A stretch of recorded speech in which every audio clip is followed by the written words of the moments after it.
¿Qué tal? ¿Cómo están? Tengan ustedes muy, pero muy buenas noches. Bienvenidos a esta nueva edición de Fuego Cruzado. Hoy vamos a hablar de la violencia, o mejor dicho, de la inseguridad que tantas veces está asociada a la violencia y que es motivo de honda preocupación en la ciudadanía que reclama con fundamentadas razones que se tomen medidas al respecto. Lo vamos a hacer desde dos ópticas o desde dos campos. ¿Cuál es la respuesta del Estado a nivel utilizando elementos de las Fuerzas Armadas, que fue la última resolución adoptada por el presidente de la República días atrás? Y después, en un segundo momento, en la segunda parte del programa, también vamos a abordar cuál es la situación de la Policía Nacional, cuáles son sus limitaciones, sus dificultades para garantizar cosas per se, que evidentemente hoy se evidencia que existen problemas en esta materia. Pero eso lo abordaremos en un segundo momento. Con respecto a este decreto del Poder Ejecutivo, que dispone la utilización de elementos de las Fuerzas Armadas en 3 departamentos del sur de la República, Itapúa, Ñeembucú y Misiones, queremos hablar del tema con el presidente o con el ministro del Consejo de Defensa Nacional, el almirante Cíbar Benítez, a quien ya agradecemos su presencia en nuestros estudios. ¿Qué tal, almirante? ¿Cómo está? Muchas gracias por la oportunidad. Mi saludo a la teleaudiencia, una buena noche para todos y con gusto para compartir el motivo y cuál es la perspectiva que tenemos a que vayan elementos militares al sur. Gracias nuevamente, almirante. En radio habíamos hablado, me quedó retumbando una frase que pronunciaste y me parecía muy importante. Ante hechos delictivos tan violentos como los registrados en Itapúa, por ejemplo, ataques a oficinas, sedes bancarias, tanto privadas como estatales, públicas, el caso del Banco Nacional de Fomento, el Estado no puede permanecer indiferente frente a este tipo de hechos. Y hay que actuar. Y en ese marco se produce este decreto. Explícanos, por favor, cuáles son los objetivos, los fundamentos y los objetivos del operativo. Sí, cómo no. Justamente había nacido esta necesidad en el ámbito del Consejo de la Defensa Nacional, que yo soy secretario permanente, el secretario ejecutivo de ese... ¿Ministro secretario es el cargo? Así es, secretario permanente, ministro secretario permanente del Consejo de la Defensa Nacional, que está compuesto por 7 autoridades del Estado y encabezado el presidente del propio presidente de la República. En ese ámbito, el señor ministro del Interior había informado sobre estos 2 hechos últimos en abril pasado, lo que pasó en Yatetadí y en Natalio. Y se caracteriza exactamente como lo que hoy día se llaman amenazas híbridas. O sea que eso incluye al crimen normal, pero armado. O sea, ¿qué es lo que pasó justamente ahí, con armas largas y con explosivos? Y eso invita a que todas las instituciones del Estado, incluyendo las Fuerzas Armadas, tengan que tener participación en esto. Lo que vino a continuación es un estudio de la situación de esa área y parece que es la más vulnerable entre todas. Y por eso es que se decidió enviar esta tipo fuerza de tarea conjunta en apoyo a la función que hasta ahora está cumpliendo la Policía Nacional. Un término que creo que ya habíamos hablado la vez pasada en radio es la complementariedad. Lo que se pretende es complementar la función del orden público y apuntar a lo que hoy tenemos que sacar a luz, que es el orden interno. Y el orden interno incluye al orden público, pero implica el funcionamiento regular de todas las instituciones del Estado. Mal se podría encargar a una sola institución ese fin fundamental que tiene el Estado, que es el de la seguridad, que es el de la defensa de nuestros propios intereses. Ahí es que involucra a todos y ese es el motivo por el cual se va. En un momento después, más adelante, vamos a hablar del marco jurídico y Sí. Con mucho gusto vamos a avanzar en ese tema también. Pero una primera pregunta, ¿por qué los hechos ocurrieron en Itapúa? ¿Por qué se incorporó a otros departamentos como Ñeembucú y Misiones? Porque hay informaciones, existen informaciones de que pueden, no, de ninguna manera quisiera alertar de algo extraordinario, pero hay informaciones ciertas de que pueden tener ocurrencia en ese tipo mismo de institución y más o menos en la zona más vulnerable que se considera eso. Pero antes de continuar, si me permitís, Benjamín, yo quisiera centrarme un poco en un término que dijiste bien al principio, que es la violencia. Vamos a hablar de violencia, habías dicho. Así es. Quisiera decir que la acción de la policía y particularmente de los militares puede ser violento, pero no es la violencia. No, yo me refiero a la violencia de las bandas criminales. Exactamente, ¿no? Pero valga la aclaración, porque a veces se asocia a las Fuerzas Armadas particularmente con la violencia. No está en mi afán para nada. Pero es para aclarar nada más, que la violencia tiene una connotación ilegal justamente, y esa es la diferencia. Claro. La inseguridad viene por ahí, y lo que hace las Fuerzas Armadas y la policía es la aplicación de la fuerza, que es absolutamente legal y absolutamente legítima. Además, se da en el marco constitucional, es el que tiene, la única institución, la fuerza pública es la única institución que tiene la facultad del empleo de la fuerza en defensa justamente de los derechos y garantías establecidas en el marco constitucional. Yo me refería a la violencia justamente, estos episodios fueron muy llamativos, explosivos, armas largas, ocupaban una población, un pueblo determinado. Estas bandas criminales eran muy pesadas en su actuar. Entonces, justamente hablando de eso, vos le dabas mucho peso a la complementariedad, decías. Así es. Hablando de términos, ¿en qué consistiría esa complementariedad? Y la operación en el terreno propiamente de las fuerzas militares, de estos elementos de las Fuerzas Armadas. Sí. La complementariedad viene cuando la institución encargada del orden público es sobrepasada, no en número, sino en sus capacidades y su pertinencia. Entonces es como que se necesita un arma un poco más fuerte, un arma entre comillas, más fuerte para combatir lo mismo. A eso, justamente para combatir las amenazas híbridas, es que viene el apoyo de las fuerzas militares para la función, en este caso, de la Policía Nacional. Eso de la complementariedad está permanentemente siendo utilizado en el ámbito del Consejo de la Defensa Nacional, no solamente con la policía y los militares, sino de todas las organizaciones, que cada uno trabaje con sus propias capacidades y medios en su ámbito, pero concurrente hacia un mismo objetivo. Eso trasladado al ámbito de la policía y de las Fuerzas Armadas se nota muy claramente.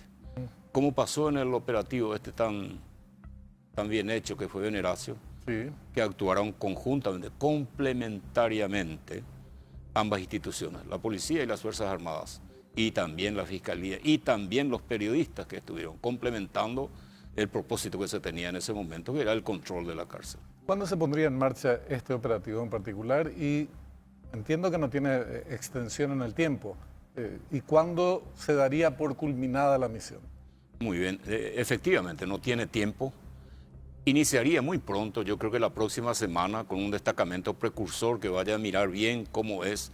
Van a quedar, el destacamento son de Fuerzas Especiales y del Comando Conjunto de Fuerzas Especiales y de las Fuerzas Especiales del Ejército. Ellos van a ir, pero previamente yo estoy seguro, eso va a depender del señor comandante de las Fuerzas Militares y del comandante del Comando de Defensa Interna, seguro que va a ir primero un destacamento precursor a ver cómo está la situación y ver desde la óptica militar las informaciones que se tienen. Y posteriormente, de inmediato, van a ir fuerzas militares a esa zona. Estas fuerzas militares serían el ejército, pero escuché en algún momento, me pareció escuchar al comandante de las fuerzas militares hablar de que también habría soporte aéreo. Sí, por eso es que va a ser una tipo FTC, Fuerza de Tarea Conjunta, que tiene carácter eminentemente militar, exclusivamente militar, y eso implica la actuación del Ejército, de la Armada y de la Fuerza Aérea. Sin duda que la Armada va a estar participando también y la Fuerza Aérea. Para entender la parte más operativa, digamos, ¿cuándo se daría la actuación en el terreno propiamente, la actuación de los militares si fuera necesario? Supongamos que se produce un episodio desgraciado como estos que ya ocurrió. Ahí esta fuerza tendría la capacidad de intervenir de manera pronta, digamos, serían grupos como para actuar de manera ligera. Exactamente, eso es lo que se quiere dar, justamente la rapidez la rapidez que puede dar un medio aéreo, un helicóptero, por ejemplo, ¿verdad? Y las informaciones que se tienen y los lugares donde van a estar las diferentes fuerzas que van a estar distribuidas en la zona, de acuerdo justamente a las informaciones que se tenga desde el punto de vista militar. ¿Cuántos efectivos tomarían parte de esta operación? No tengo precisión en eso, es de composición variable, por eso que no podríamos decir el número, depende directamente del comando de las fuerzas militares para operacionalizar esa intención que está en el decreto. Almirante, te quiero consultar esto porque, pensando un poco en perspectiva, ¿qué podría suceder en un futuro no muy lejano? Las bandas criminales actúan donde ven mejores condiciones para hacerlo, obviamente. Y se van corriendo, por decirlo de alguna manera, cuando las cosas se complican. Entonces, del norte se fueron desplazando hacia sectores más, departamentos más hacia el centro-sur del país, ahora más hacia el sur. Si se les complica la vida ahí, seguramente irán a otros lugares. Entonces, ¿cuál es la perspectiva? Porque la posibilidad o la dinámica de los acontecimientos le puede llevar a las Fuerzas Armadas a andar. Hoy son 3 departamentos, pasado mañana será Cazapá, un 4.º departamento, dentro de 8 meses será Guairá, y finalmente tenemos una situación bastante complicada, digamos, difícil de encuadrarla dentro de una estrategia más organizada. ¿Cómo piensan a futuro? Pero excelente el comentario, más que pregunta, es un comentario realmente. Eso yo escuché que en el ámbito civil efecto globo, le dice apretar por un lado y aparece el chichón por otro, ¿verdad? Correcto. Ahí donde más se aprieta, se escapa de ahí, va a otro lugar, al lugar más sensible, como pasó en este caso, ¿verdad? Y seguramente vamos a estar siempre previendo eso y adelantándonos a los hechos. Porque en este caso lo que no se quiere es que se repita un hecho como esto que sucedió en abril pasado, ¿verdad? No es una cosa de reacción inmediata, tiene primeramente un sentido de disuasión y un sentido de previsión también, ¿verdad? Ambas cosas. Y eventualmente va a ser para reprimir cuando sea necesario. Por eso es que se recurre a la rapidez, al movimiento de estos elementos militares. Te planteaba este tema porque seguramente se va a colocar en el debate, sobre la mesa, temas relativos al marco jurídico. Vos ya adelantabas algo, interpretaciones de rango constitucional, inclusive de cuándo amerita la presencia militar en temas que son considerados de defensa nacional. Pero como la Constitución en su artículo 172 es muy precisa en cuanto al rol de las Fuerzas Armadas, estableciendo que es para resguardar el territorio nacional, defender el territorio nacional, su soberanía, y a las autoridades legítimamente constituidas, y la Ley de Defensa Nacional se desarrolla también en sus distintos artículos en ese contexto. Decía, en algún momento se tiene que dar el debate jurídico para precisar el marco de actuación de las Fuerzas Armadas en cuestiones internas y también dilucidar, aunque no es materia seguramente de ustedes, el papel de la Policía Nacional misma, la situación de la Policía Nacional. Pero esto dejemos momentáneamente de lado. Lo primero, sobre el marco jurídico. En algún momento decía, insisto, debe ser objeto de debate, almirante, para ajustar con mucha precisión. Pero totalmente. Es así mismo. Incluso hay un proyecto que va a salir muy pronto a luz, que se llama Plan Estratégico de Seguridad para el Desarrollo. O sea que la seguridad tiene un propósito. La defensa es una consecuencia de la seguridad total para el desarrollo. O sea que hay un encadenamiento de todas esas cuestiones. Y desde el punto de vista legal es muy cierto que el ciudadano que está como soldado o como agente de policía o como fiscal o como decisor eventualmente tenga una protección legal para que podamos defendernos. Porque esa es otro mandato constitucional, es la defensa.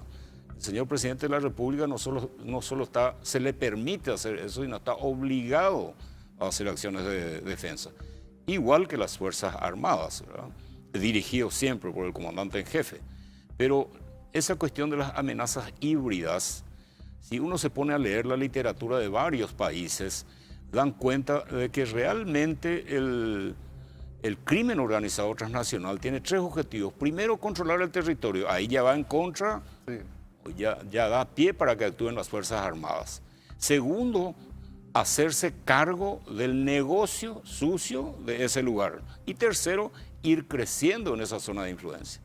O sea que exactamente van en contra de la propia soberanía del Estado, de los intereses principales del Estado, de los intereses vitales del Estado, que es su territorio, la forma de conducirnos políticamente o económicamente, y la población. Todo, y particularmente, señor Livieres, está centrado en la población. El movimiento, el esfuerzo es para cuidar de la población, es para defender a la población.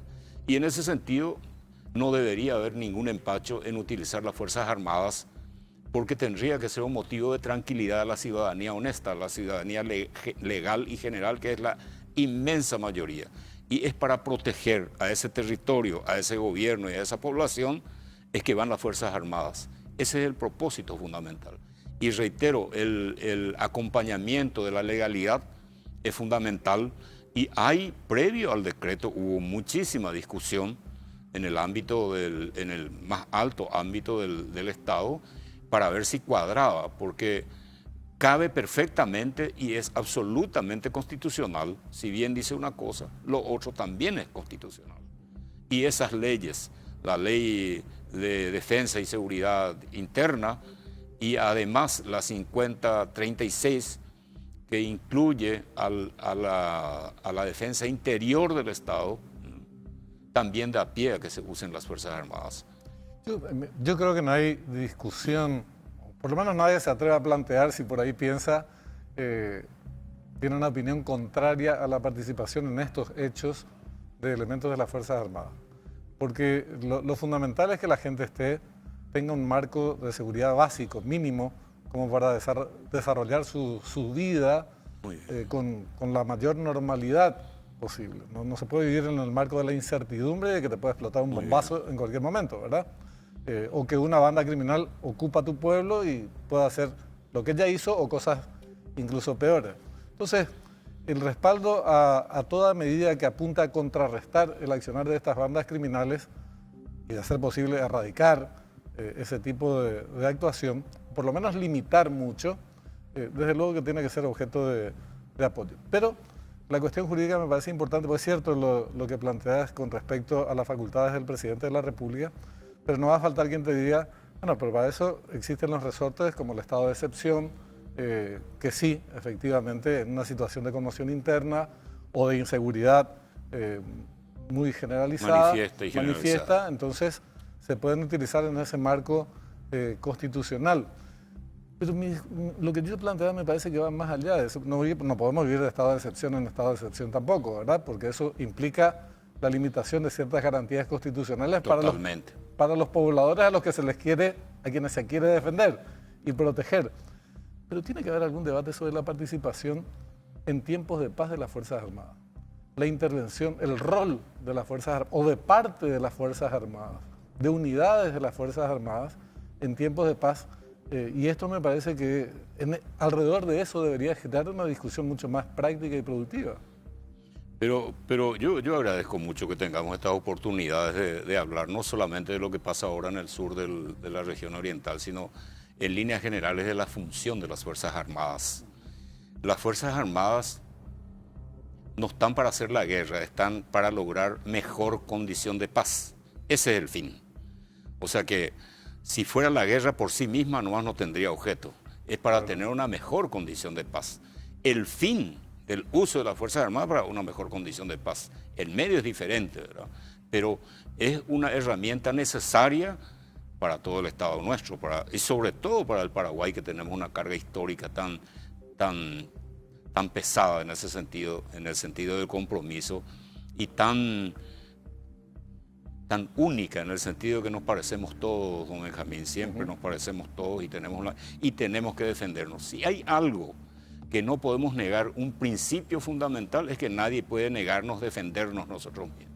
Claro. Eso es seguro. La Constitución está para defendernos justamente, las leyes también, y el foco somos nosotros, la ciudadanía.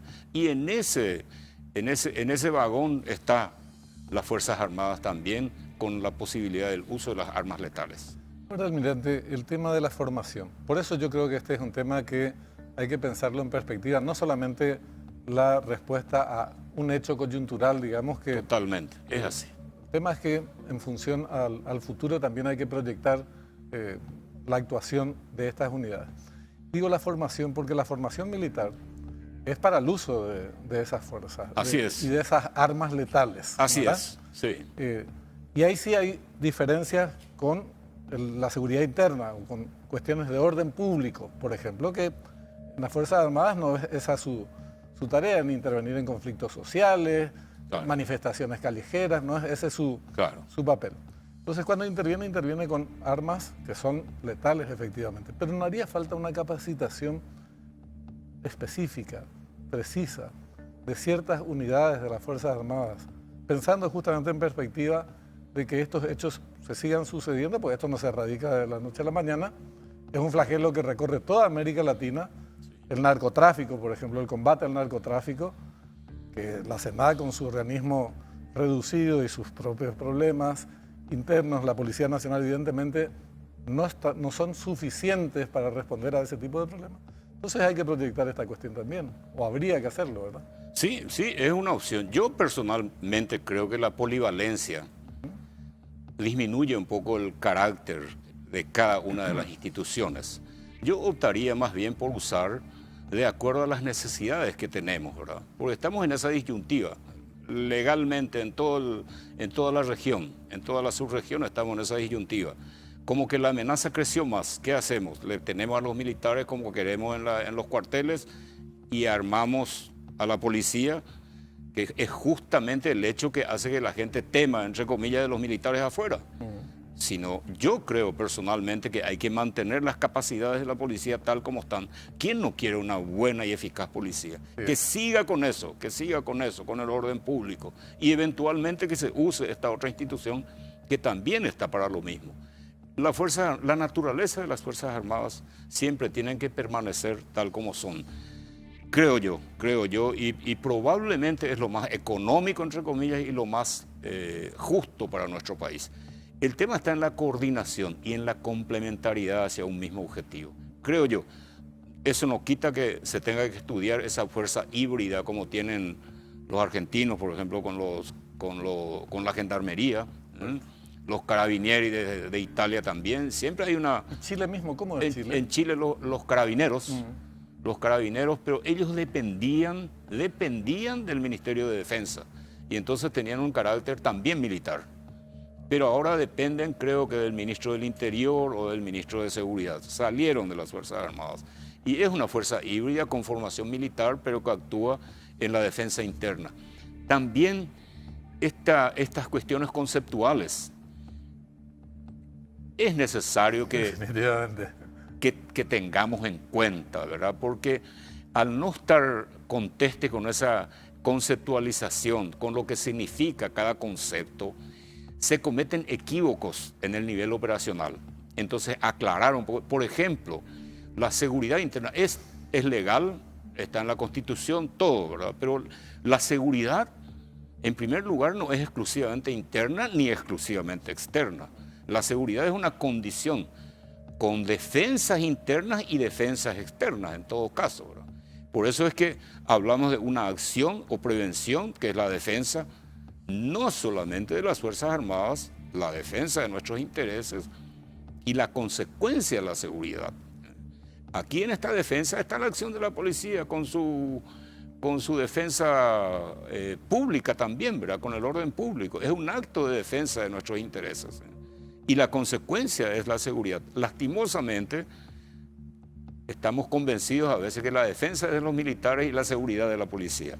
Y no es así. La seguridad es una condición en donde todos tenemos que participar y la defensa también, todos tenemos que participar en esto, cada uno con sus capacidades y sus medios. Bueno, y entonces en términos prácticos lo que se dice es usemos esas capacidades de las fuerzas militares que no estamos usando y pongámosla en forma operativa a una parte para actuar frente a este avance o este accionar de bandas violentas. Esa es en resumidas cuentas. Yo creo que sí. Ese es lo más lógico, lo más pronto, lo más legal, lo más constitucional y tal vez lo más económico también, ¿verdad? Porque hay una cosa, tenemos que partir de la premisa de que ambas fuerzas son absolutamente necesarias.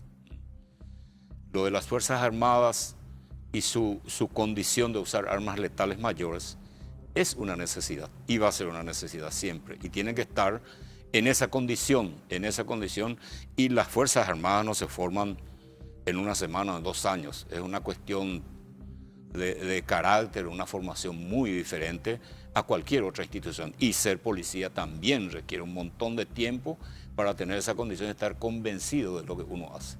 Esa convicción es necesaria. Seguro. ¿Cuántos efectivos tienen las Fuerzas Armadas hoy? Yo creo que no supera los 14.000. Incluso personal, los funcionarios públicos que le llamamos nosotros, ¿verdad? En todo el país. Incluyendo el personal administrativo. Incluyendo los sargentos, oficiales, personal administrativo. ¿Y los que están en condiciones de actuar propiamente? No sabría decir, pero hay bastante gente, debería haber mucho más gente, salida de las mismas Fuerzas Armadas con ese entrenamiento, con esa capacidad de defender a la patria desde ese punto de vista. El servicio militar obligatorio es una cosa necesaria.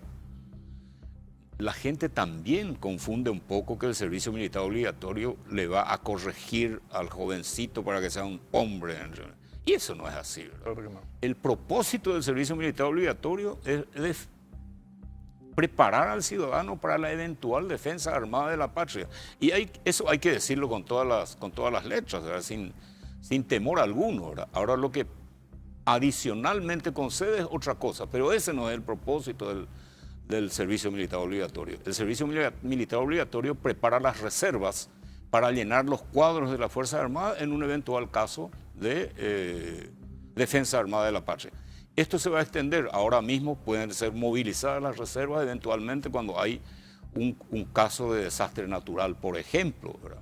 Que es parte de la defensa nacional.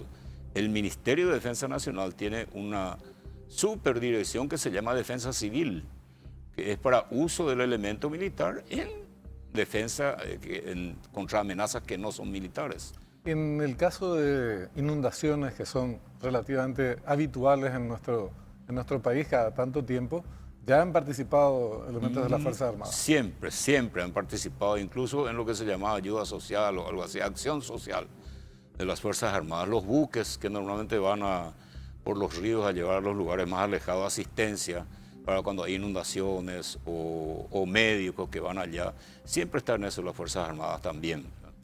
Volviendo a un punto que planteaste de paso y que mucha gente se habrá quedado atenta a ver cómo puede evolucionar con respecto al servicio militar obligatorio.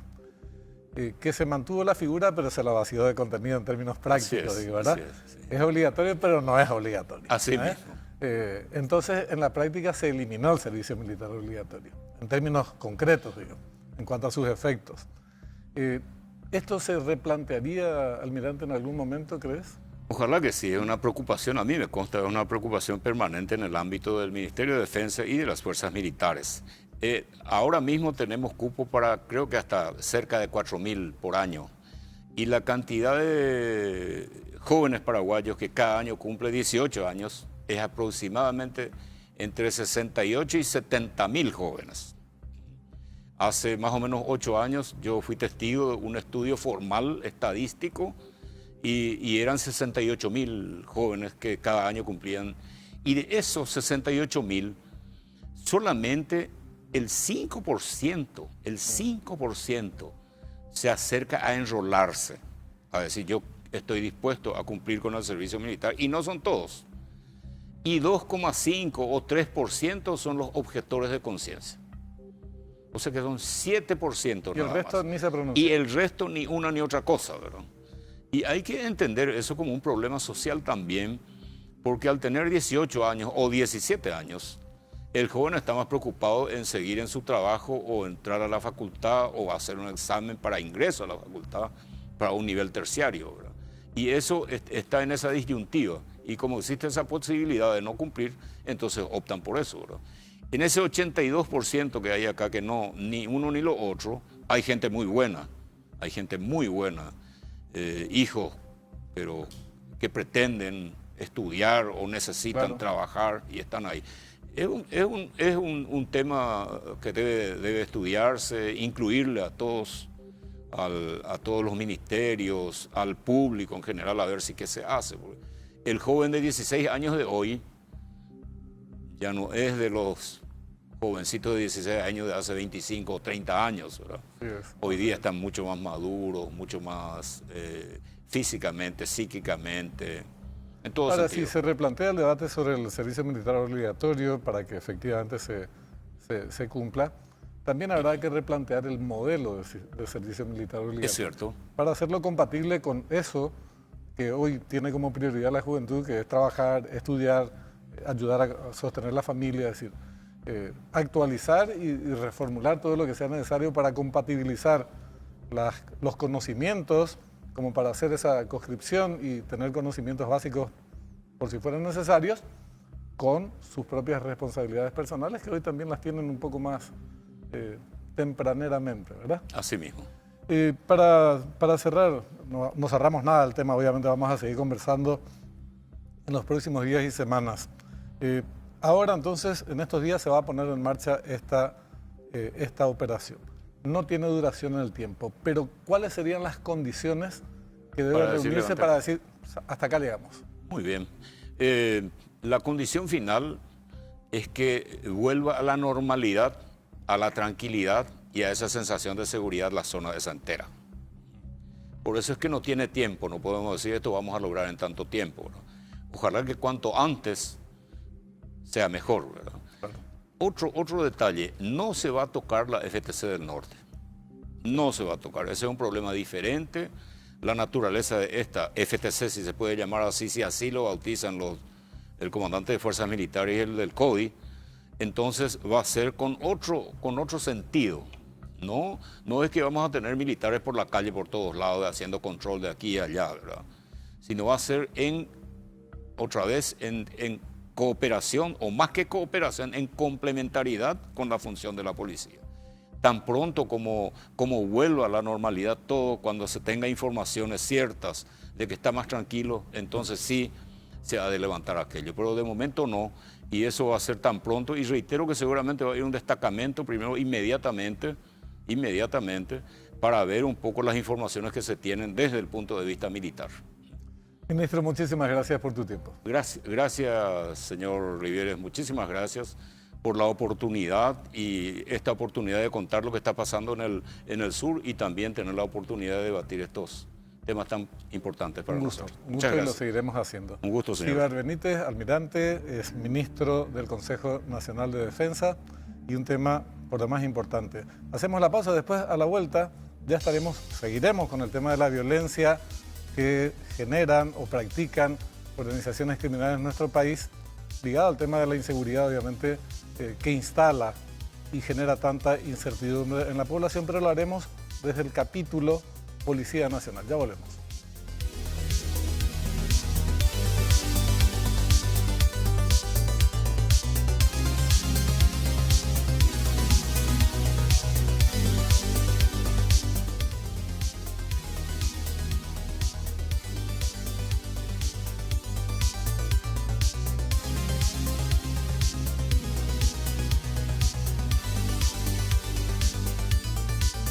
Segundo bloque de Fuego Cruzado y como anunciábamos, vamos a seguir hablando del tema de la violencia asociada a la inseguridad, desde luego, porque en ese marco es cómo se producen estos hechos que preocupan a la ciudadanía, generan muchos reclamos y parte de esos reclamos o cuestionamientos directos apuntan a lo que se califica como inacción policial o incapacidad de la Policía Nacional para hacer frente a determinadas circunstancias vinculadas justamente a estos hechos de violencia. Entonces, aplazada la Policía Nacional, digo, en la interpretación colectiva, generalmente esto no se rebate en términos coherentes o con explicaciones de qué está pasando, qué pasa con la Policía Nacional frente a estos hechos. Es el objeto de este segundo bloque, entonces invitamos a una persona, un alto oficial experimentado de la Policía Nacional, retirado el comisario general Roberto González Cuquejo. Buenas noches, comisario, ¿cómo estás? Buenas noches.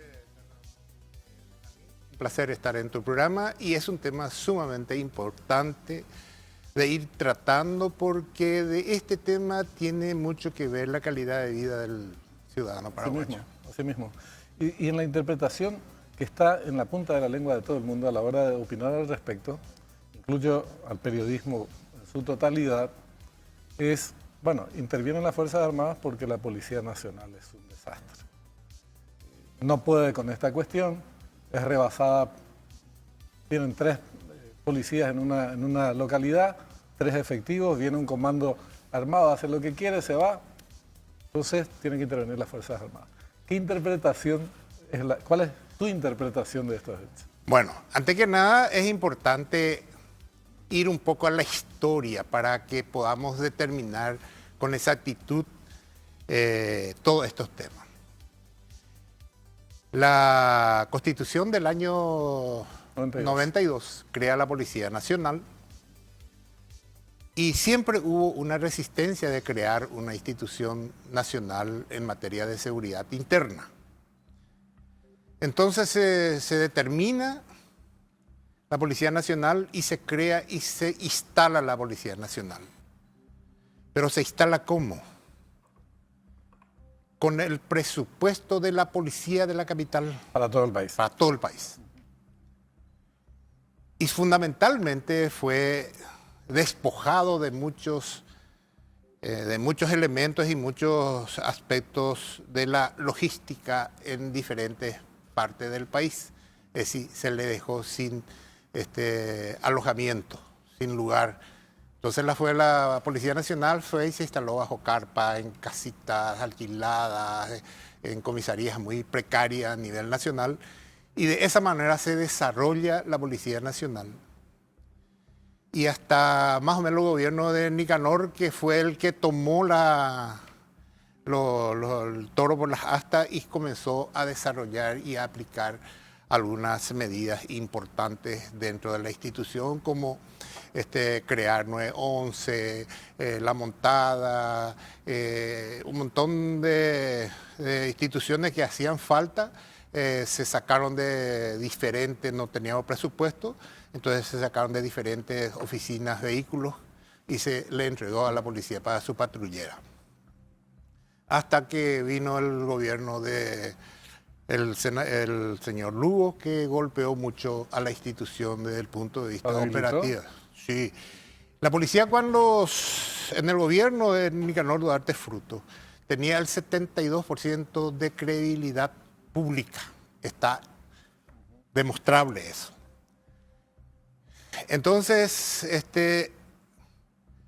ahí se tocaron elementos que tenía que ver, es decir, organizaciones que se tenía que ver con la seguridad interna del país. Y uno de los aspectos más importantes que tuvo para llegar la policía a esos niveles eran las comisiones vecinales. Las comisiones vecinales, que fue creado por decreto del Poder Ejecutivo, se creó una Dirección General del Ministerio del Interior y participaban directamente en la elaboración de planes, proyectos comunitarios para el desarrollo de la sociedad. ¿Qué hacía esa comisión?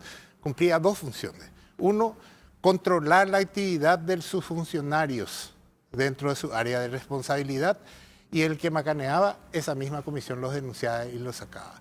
Y el que cumplía bien sus funciones, porque la policía está muy experta a ser también difamado, diríamos, por algunas funciones o lo que sea. Entonces esa comisión peleaba por su policía. Bueno, viene el gobierno, el decreto número 2 de Lugo fue abolir ese decreto, dejar sin efecto ese decreto. Y comenzaron a tocarse algunos aspectos importantes. Y yo creo que fue en ese gobierno es el que tuvo el mayor apoyo económico del Estado paraguayo. Y se perdieron todas esas posibilidades de mejorar la institución. Entonces pasó así hasta que vino el gobierno del señor Cartes, en donde otra vez se tomó algunos aspectos importantes, como el grupo Lince y qué sé yo, y que fue otra vez tomando. Pero cuando vos tocas y desarmás una organización, te cuesta mucho recurrir a la disciplina.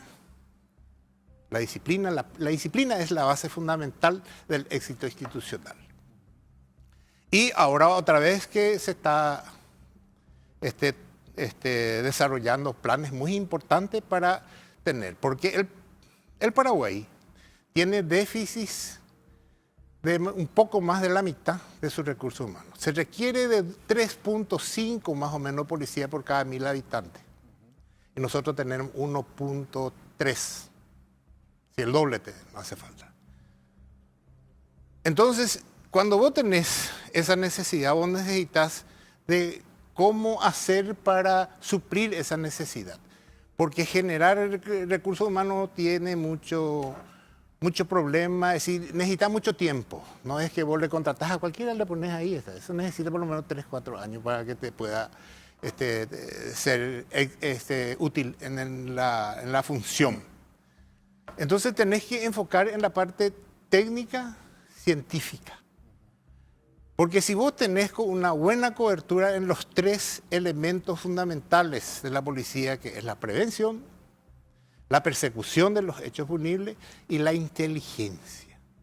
Si vos tenés elementos técnicos, hoy día tenemos nosotros elementos técnicos extremadamente importantes que no tenemos desarrollado en el país. Porque si yo tengo la capacidad de ver a una persona que podría ser un delincuente potencial y le hago un seguimiento con cámaras, yo puedo ya mandar la patrullera a que controle. Entonces nosotros no tenemos esa posibilidad. En el gobierno anterior, las patrulleras tenían 50.000 guaraníes de combustible por día, que era más o menos 4 litros para recorrer 24 horas. Y entonces esto viene de una decisión política. Porque eso es importante, cuando los políticos te dicen la policía es el culpable. Los políticos en el Paraguay decidieron que la fuerza real, esta policía, abandonada totalmente en sus recursos técnicos, científicos y en recursos humanos. O sea, desde el punto de vista logístico, estamos lamentables. Es la primera vez que escucho este enfoque. Me parece interesantísimo para el debate porque efectivamente lo que dice el comisario general Roberto González es dónde está la responsabilidad, dónde hay dónde hay que apuntar con el dedo para decir, bueno, desde acá se originó y acá hay que resolver este problema.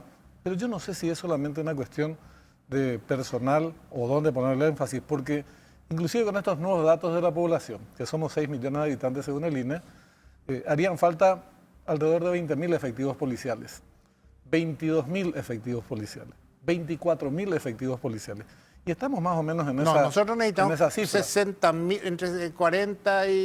entre 50 y 60.000. Pero lo que te digo es que siempre se habla del 3%, y como tenemos 6 millones de habitantes según el INE, 3.5. 3.5, te digo, no llega, aunque fuera 4%, llegaría a 24.000.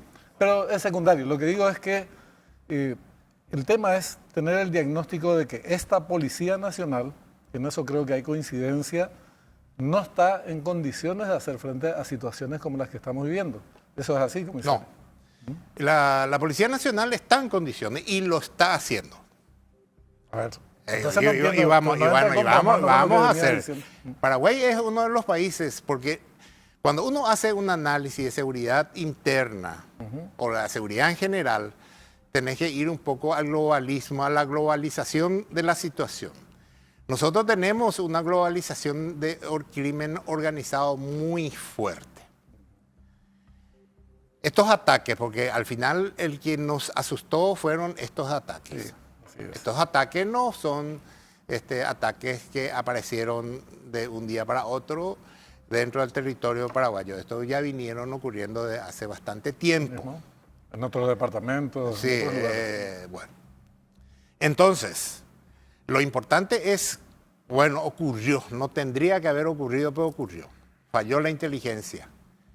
Pero es importante un poco ver la reacción de la policía posterior. ¿Quedó impune o no quedó impune ese hecho? Se llegó a determinar quiénes fueron los autores. Cayeron ya personas con evidencia de haber participado en el hecho punible. Es decir, se está debilitando. Porque pues es un proceso normal.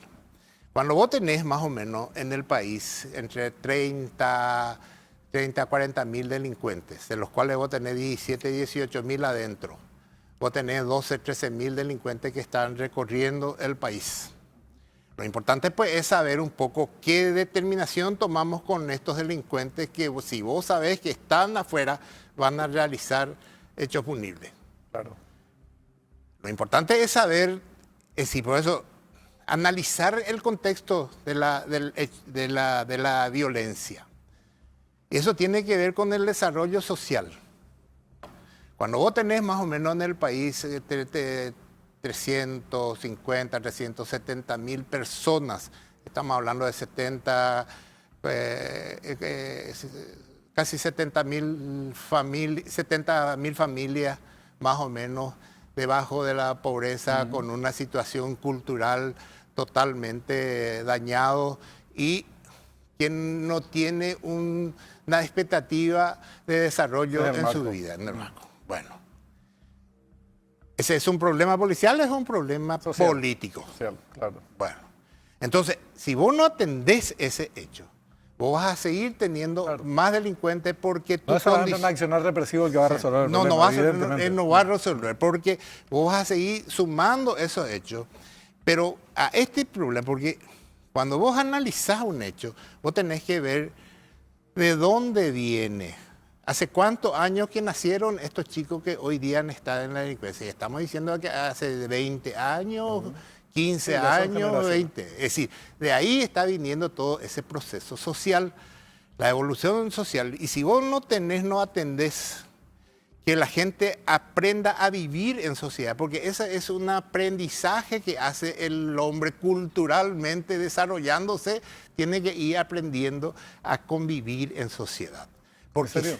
Yo estoy plenamente de acuerdo que la respuesta es, no puede ser solamente represiva, exclusivamente represiva, está la cuestión social, que desde luego esa es una estrategia que también lleva su tiempo implementar y ver resultados, y parte de una voluntad política no siempre manifiesta por parte de los gobernantes. Estamos en 35 años de democracia y los avances en esa materia fueron muy modestos, muy moderados, pero entonces la cuestión es, la Policía Nacional no es responsable obviamente de las políticas sociales, sino de la seguridad interna. Sí.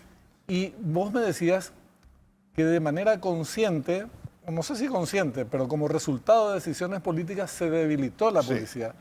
Pero al mismo tiempo decís, responde frente a los hechos. Entonces, ¿para qué? ¿Cómo se explica que se armen estos operativos como ahora para el sur, por ejemplo? Sí.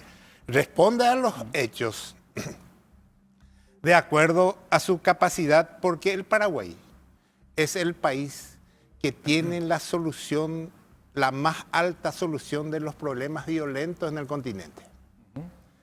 Nosotros estamos más o menos con un 85% de soluciones en los hechos violentos en nuestro país. El resto está con 20, 15, es decir... ¿Qué porcentaje me dijiste? 85%, sí, de los hechos violentos en el país nosotros tenemos solucionados esos hechos punibles violentos.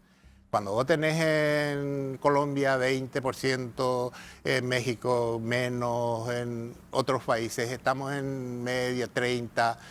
Es decir, que nosotros en esas condiciones estamos muy avanzados. Lo que a nosotros realmente nos falta, la capacidad, y tenemos que decir, de tener fuerzas especiales para combatir estos hechos violentos.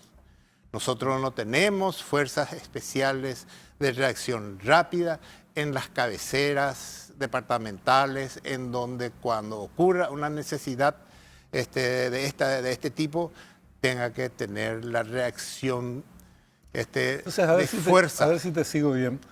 Vos decís entonces, desde la Constitución del 92 se implementó una estrategia, se convirtió la policía de la capital en Policía Nacional, pero con esa estructura y con los recursos que se le brindó, no es capaz para hacer frente a este tipo de emergencias. Y que para eso es requerido otro tipo de fuerza. Totalmente, porque la gente de las comisarías está para regular la actividad cotidiana de una comunidad. Pero si vos tenés la reacción de un grupo de delincuentes ante una zona determinada, vos no vas a ir a combatir esa situación con gente de las comisarías. Tiene que ser con gente de una fuerza especial de operaciones. Es decir, porque requiere de elementos logísticos, es decir, vehículos especiales, blindados, armamentos de guerra y estrategia militar, es decir, estrategia de combate. Entonces se requiere de una estructura nacional para instalar la defensa interna de manera eficiente. Porque nosotros desde el punto de vista operativo, desde la prevención de los hechos, estamos, creo que, relativamente bien. Y yo creo que con la inyección tecnológica que se va a realizar en estos años, la situación va a mejorar ostensiblemente. ¿Por qué se forma un grupo operativo de las Fuerzas Armadas entonces y no un grupo operativo de la Policía Nacional? Porque son decisiones políticas. Y a las decisiones políticas seguramente ellos analizan estratégicamente cuál es la situación por darle una participación más efectiva. La policía está en condiciones si uno los equipa eficientemente para desarrollar esa actividad. Yo creo que para cubrir seguramente la deficiencia en recursos humanos o algunas decisiones que yo no sé. ¿Por qué? Porque desde el punto de vista legal, yo creo que es se hace mucho esfuerzo. Confuso, medio forzado. Forzada la situación.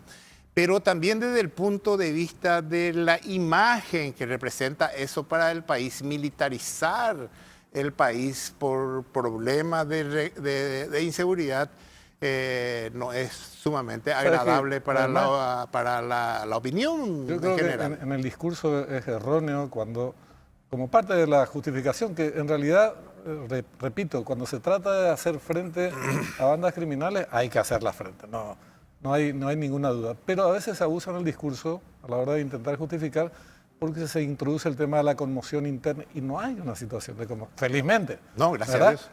Y si hubiera, tendríamos una situación bastante más grave de la que tenemos en este momento. Pero como no hay, presentamos un panorama o una imagen innecesariamente volátil o de convulsión, cosa que no existe. Ahora, te quería preguntar si el tema, ¿cómo entra el tema de la corrupción? Esto siempre es feo hablar, sí, cuando es la institución de uno. Por supuesto. Pero necesito plantearte porque muchas veces se dijo que para este tipo de hechos, particularmente cuando se trata de grupos así de niveles más pesados, no me refiero a la delincuencia cotidiana que hace frente la policía, muchas veces lo hace con complicidad policial. Y se citan los ejemplos de Ciudad del Este, aquel asalto famoso a Prosegur, que se dejó más o menos unas horas sin intervención y los tipos se fugaron. En estos casos en Itapúa también se manejaba información con antelación. Entonces que se forman estos grupos por fuera de la Policía Nacional también por una cuestión de desconfianza que tiene como base los posibles hechos de corrupción. De hecho que sí, y es lamentable. Y de que existen. No vamos a tampoco negar esa situación.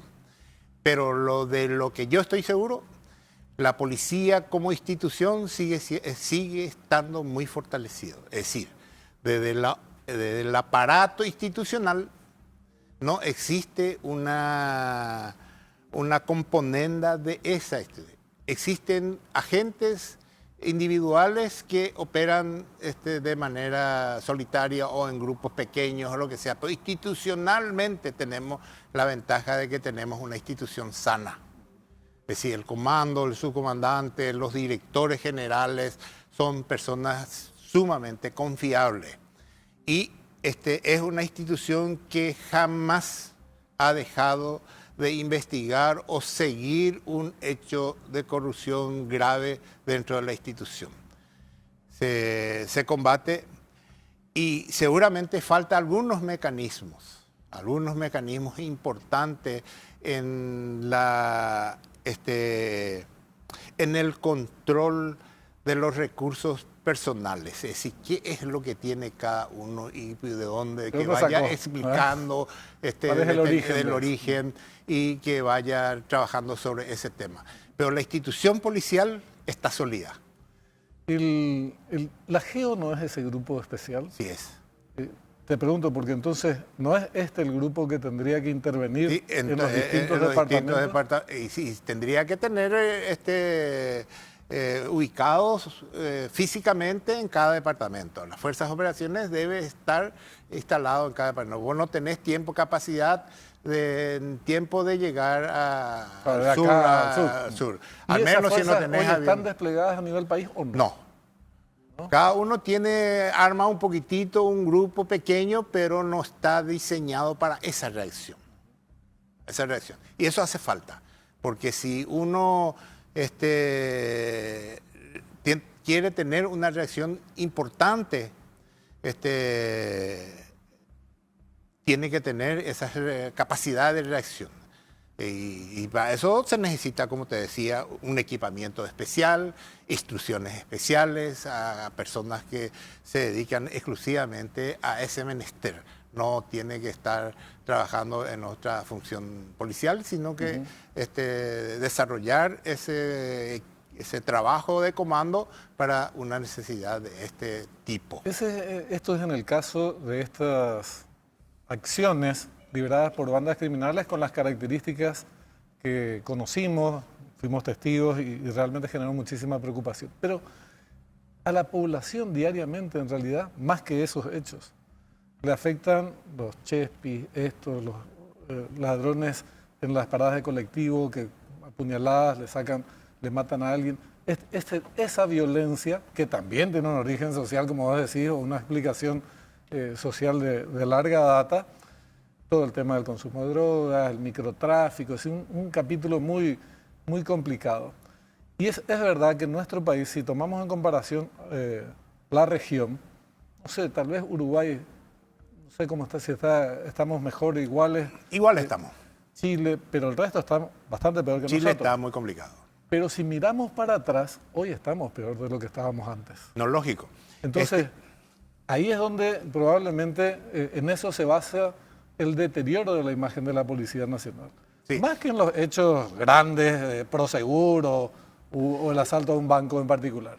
Ahí es donde tiene que entrar a jugar fundamentalmente la tecnología. No hay posibilidad de tener recursos humanos en cada cuadra, pero tenés la posibilidad de tener cámaras en cada cuadra. Y tenés la posibilidad de que por lo menos una persona esté mirando 20 cámaras a la vez y comenzar a alertar al personal de patrulla. Porque no hay ser humano que pueda... Y si vos tenés, como te decía, más o menos 15.000, un ejército de delincuentes populando por la calle, de hecho que vos vas a tener una situación violenta. Porque esa es la cantidad más o menos de que vos tenés fuera de la calle. Y la política tiene que resolver qué hacer con estas personas. Vos condiciones penitenciarias no tenés para tenerlas a todos adentro. Ni tampoco es humano ni lo normal tenerlo adentro. Lo importante es qué hacer para hacer de que estas personas realmente entiendan de que esa vida no es la vida correcta. Entonces ahí es donde tiene que trabajar el Estado para recuperarles a esto. Nosotros tenemos en el Departamento Central una cifra que asusta en relación al consumo de drogas. 90.000 personas.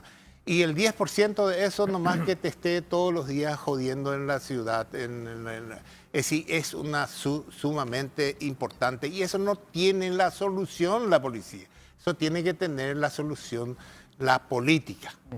Porque son elementos sociales que están vigentes y que mientras que estén en la vía pública van a ser hechos violentos. Nosotros tenemos más o menos, creo que entre cerca de 12.000 personas que van a la cárcel por hechos punibles, sorprendidos en flagrancia por año. De eso más o menos sale el 80%, otra vez están en la calle. Si uno comienza a analizar los hechos punibles, el 95% son realizados por personas que tienen antecedentes, que son reincidentes. Y mientras que uno no tenga la solución de cómo sobrevivir en la vida, la única alternativa que esa persona tiene es la violencia. Porque cuando creció en un ambiente extremadamente violento, cuando una madre, y disculpe el ejemplo, una madre soltera que tiene 6, 7 hijos, que ninguno son de un mismo padre, hermanos de padres, entonces viven bajo una carpita, en un montón de trapo tirado en la esquina, los chicos todos encimados y acá la mamá con algún muchacho. Exacto. Y esa criatura de los 3 años tiene que aprender a sobrevivir, es decir, tiene que buscar comida. Y desde los 3 años se va y busca comida y si no encuentra que nadie le dé, roba. Entonces ese es su proceso cultural. Es decir, es una violencia increíble que uno no se imagina. Se transmite además de manera generacional. Generacional. No es esta la primera generación violenta. Digamos. Y por eso que es importante entender cómo funciona eso. Y yo creo que uno de los aspectos más importantes es donde el chico tiene que aprender no solamente las cuestiones cognitivas, que es en la escuela. Ahí se tiene que tratar de esforzar de que el chico aprenda a vivir en sociedad. Porque si él no aprende a respetar tus derechos y sus mismos derechos, entonces él va a ser violento siempre. Por eso que es importante que la escuela aprenda el 50% lo cognitivo y el 50% a vivir en sociedad. Y ahí tenemos que enfocar y buscar una solución a ese problema, porque es tremendo cuando uno vive y tiene experiencia en esas comunidades donde existen ese tipo de familia, entonces realmente asusta, porque qué consecuencia va a tener en la sociedad la formación de estos chicos. Y esos son elementos que no cuestan mucho, sino que hace falta de que haya una voluntad política para que podamos la política criminal considerar muy en serio en nuestro país y atender los aspectos que atienden la política criminal. Súper interesante los temas planteados esta noche a lo largo del programa, tanto en el primer bloque como ahora, que tienen que ver justamente con la violencia, la inseguridad, sus orígenes, sus raíces. Son raíces distintas. El tema de bandas criminales que operan como las vimos operar en casos de ataques, a la violencia de un segmento que es fruto de circunstancias sociales terribles. Y entre medio de esto, los órganos del Estado paraguayo que tienen que velar por nuestra seguridad. Y ahí entonces hay que hacer una discusión más precisa acerca de cuáles son las limitaciones actuales, cuáles son las soluciones. El comisario estaba planteando salidas que después vamos a intentar profundizar en conversaciones con mayor tiempo. Comisario, muchísimas gracias por tu asistencia hoy. ¿Sí? No, por favor, a mí me encanta este tema porque depende mucho de que podamos desarrollar un plan efectivo para que la gente viva tranquila. Porque depende eso de que podamos estar bien en nuestro país. Gracias. Muy amable.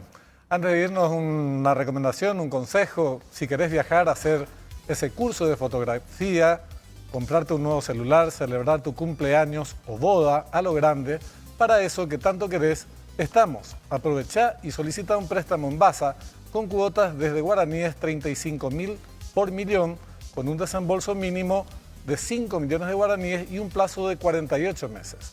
Contactanos al WhatsApp 021-618-7070. Basa, cuando quieras, estamos. Llegamos al final de nuestro programa de hoy. Esperamos que se planteen que estos temas planteados sean objeto de discusión. De hecho, lo van a hacer en el curso en el futuro inmediato, porque hace a nuestras condiciones de vida. Tenemos derecho a vivir con tranquilidad y este es un reclamo ciudadano absolutamente justo. Así es que seguiremos avanzando en la discusión sobre estos temas y con mucha atención la operación que se va a llevar adelante en el sur, en 3 departamentos del sur de nuestra República. Por hoy es todo. Nos reencontramos el próximo domingo, como siempre, a las 21 horas. Hasta entonces.